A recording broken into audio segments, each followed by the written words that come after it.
BRS అభ్యర్థుల ప్రకటన season రాకముందే కోయిల కూసింది అన్నట్లుగా వ్యవహరించారని సీఎల్పీ నేత బట్టి విక్రమార్క చమత్కరించారు. బీఆర్ఎస్ నేతలు పార్టీలు మారతారనే ఆందోళనలోనే కేసీఆర్ అభ్యర్థులను ముందే ప్రకటించారని తెలిపారు. గజ్వేల్లో ఓడిపోతున్నాడనే సర్వే ఫలితాల భయంతోనే కామారెడ్డికి పోతున్నాడని ఆరోపించారు. కేసీఆర్ 2 చోట్ల పోటీ చేయడంతోనే బీఆర్ఎస్ ఓడిపోతుందనేది అర్థమవుతుందన్నారు. కేసీఆర్ కే దిక్కులేక కామారెడ్డికి పోతున్నాడని ఎద్దేవా చేశారు. ఇక అలాంటి కేసీఆర్ బొమ్మతో మిగతా వాళ్ళు ఎలా గెలుస్తారని ఆయన ప్రశ్నించారు. కేసీఆర్ ఎక్కడ పోటీ చేసినా గెలిచేది కాంగ్రెస్ పార్టీయేనని ఆయన ధీమా వ్యక్తం చేశారు. బడ్జెట్ లో పెద్ద ఎత్తున అది కూడా స్పెషల్ డెవలప్మెంట్ ఫండ్స్ అని ఒకటి బడ్జెట్లో ప్రత్యేకంగా నిధి పెట్టుకొని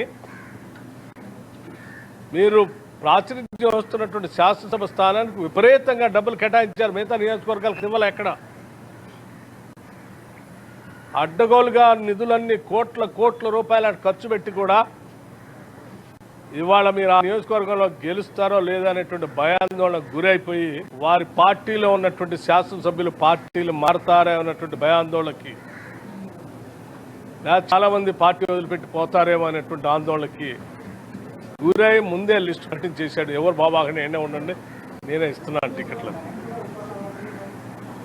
సో అదే ఒకటే ప్రధాన కారణం. 2